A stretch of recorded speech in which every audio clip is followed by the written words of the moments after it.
Hello guys and welcome to Mouse Droplet Gaming. This is the first part of Dark Souls 3 on the PS4. I wasn't sure whether to go with the PC version or the PS4, and I decided to go with the PS4 in the end just because of the ease of sort of sitting back on my couch and being able to play the game. But yeah, we're going to have a quick look at the first part of the game. I'm not sure how much of a walkthrough I'm going to do of the whole game. I'll certainly be looking at all of the bosses and sort of the most important parts of the game. Doing like maybe a mini series of short videos, but for now this is going to be sort of a longer look at the first part of the game. So I've actually had a look at sort of the character creation and a few different classes. I have sort of dabbled in Dark Souls 1 and 2, and my first proper game was Bloodborne in fact. I'll let you watch this cutscene then I'll come back. Transitory lands of the Lords of Cinder converge.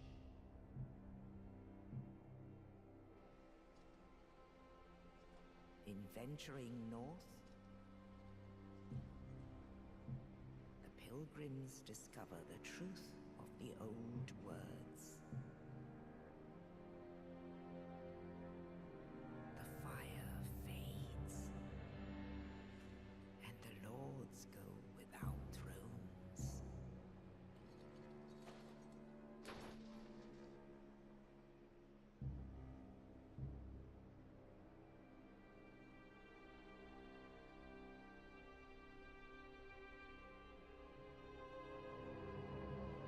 When the link of fire is threatened, the bell tolls, unearthing the old lords of Cinder from their graves.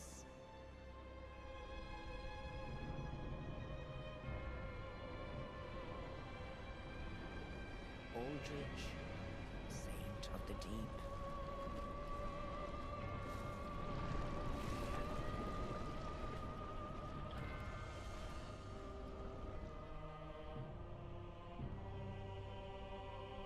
Farron's Undead Legion, the Abyss Watchers.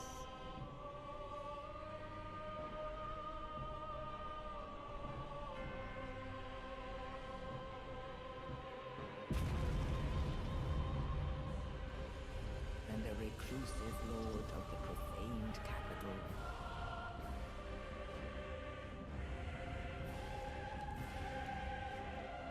Yon the Giant.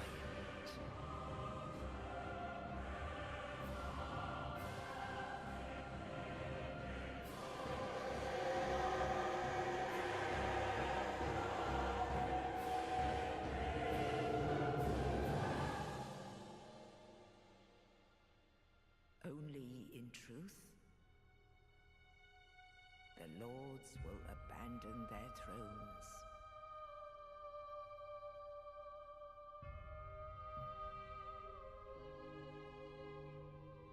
And the unkindled will rise.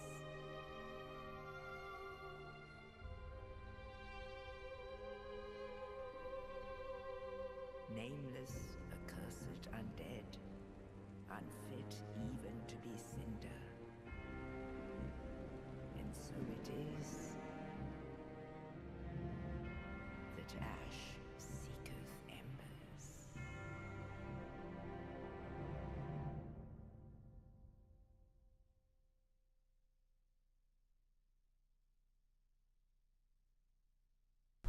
Hey guys, as I was saying, Bloodborne was my first proper sort of Souls game, and I just loved it, and it was my favourite game of that year, so I was pretty excited to sort of jump back into Dark Souls 3. This time the classes are slightly different, so I wasn't really sure what to go with, so I spent some time sort of trying out a few different builds and sort of playing the first sort of hour for each one before sort of moving forward. I tried the Knight, the Mercenary and the Warrior.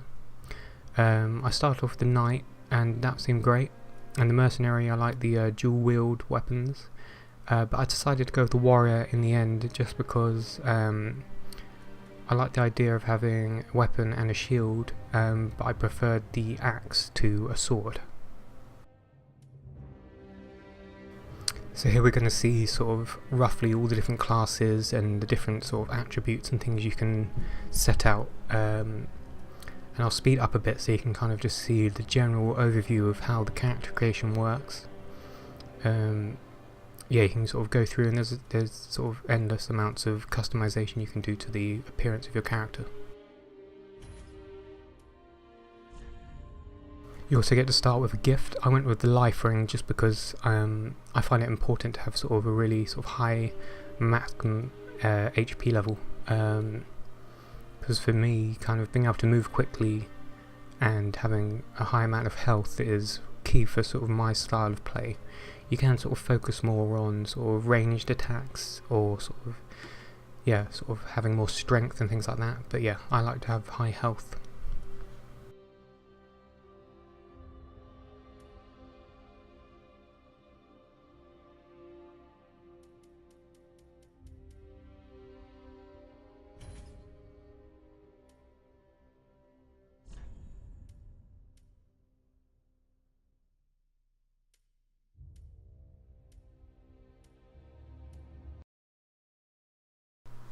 You didn't go on to actually sort of customize the actual look of your character. I sort of, whenever I play a game like this, I like to make the character look like me sort of roughly. So yeah, I just spent some time kind of building my character here. Once I've completed the game, I'll probably go back and sort of create sort of a different character, a different build, and sort of just experiment with what the game has to offer.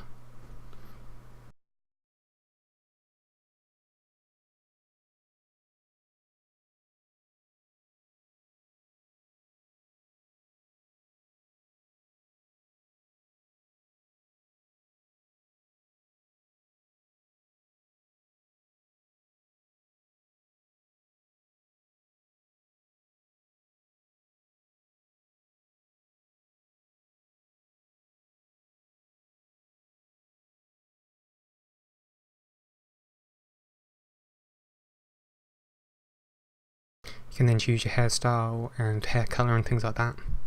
And you can also change skin colour, eye size, mouth size, nose, the build of your character. And then once you're ready, you can jump into the game.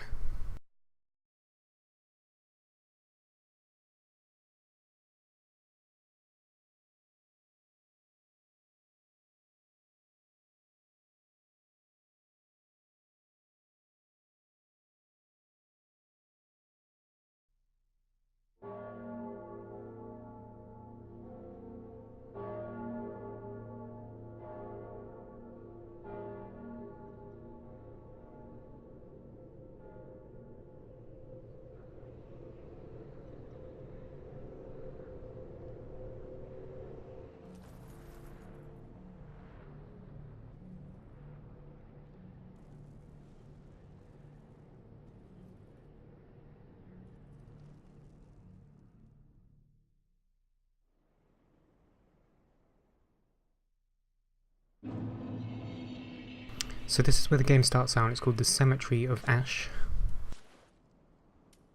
I thought with Bloodborne it was sort of quite tricky to get into the game at first. It didn't really sort of do an amazing job of sort of letting you know how to play the game. But this time around in Dark Souls 3, yeah, it does a fantastic job of kind of introducing the mechanics. And as you can see here, you're sort of simply reading the messages on the ground that kind of let you know how to play the game. Like your basic kind of blocks, your attacks, you can kick, your roll, your dodge, and how to use your equipment. In Dark Souls, it's sort of all about timing, and the combat's almost like a kind of a rhythm or a dance, and you have to learn how to sort of parry, backstab, sort of use your equipment as best as you can, as well as sort of keeping an eye on your endurance and things like that. So yeah, this first part of the game is just a great way of introducing the mechanics.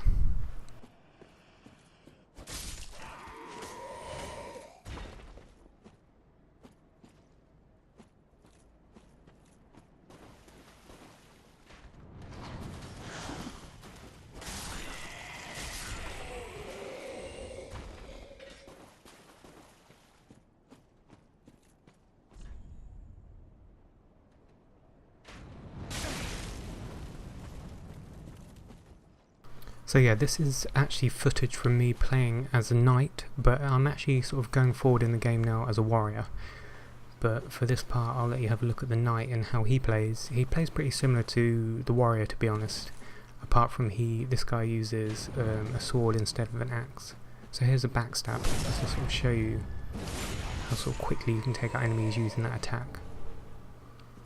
Right, this first area has sort of a few main bad guys in it. I mean large bad guys, like there's sort of a crystal lizard, which I'll put up in a short single video. Then there's the first boss, and also some naked guy with a katana. So I just practiced taking out these smaller guys first, just to kind of learn the ropes a bit and get back into the swing of things. It feels very similar to Bloodborne. It's a little bit slower than Bloodborne, but it's also faster than the first two Dark Souls. And they've really sort of, I think, nailed the gameplay in this game.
So in a minute we're going to have a look at the first boss, which sort of took me more attempts than I'd like to.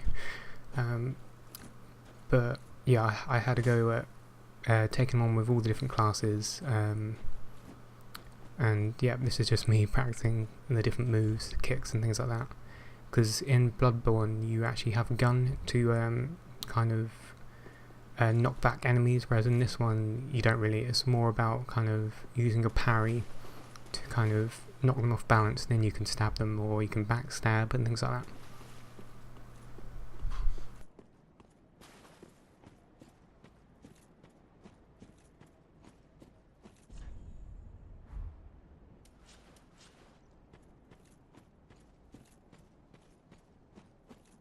So yeah, this part of the game, sort of when I first came around here, it sort of opens up and it shows you how good the game looks.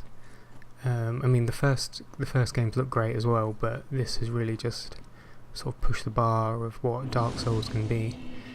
And if this is the last game in the series, it's a great send-off for the series.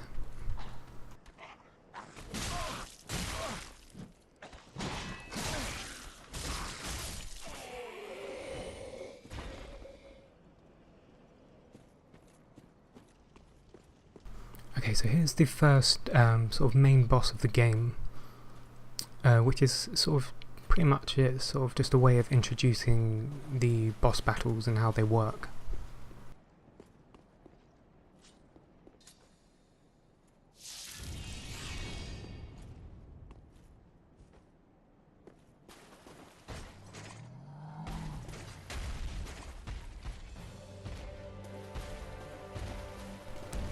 This guy's name is Ludix Gunder, I think his name is. But anyway, yeah, it definitely took me a few attempts to take out this guy, and this is me fighting him as a knight before I then went on to beat him as a warrior.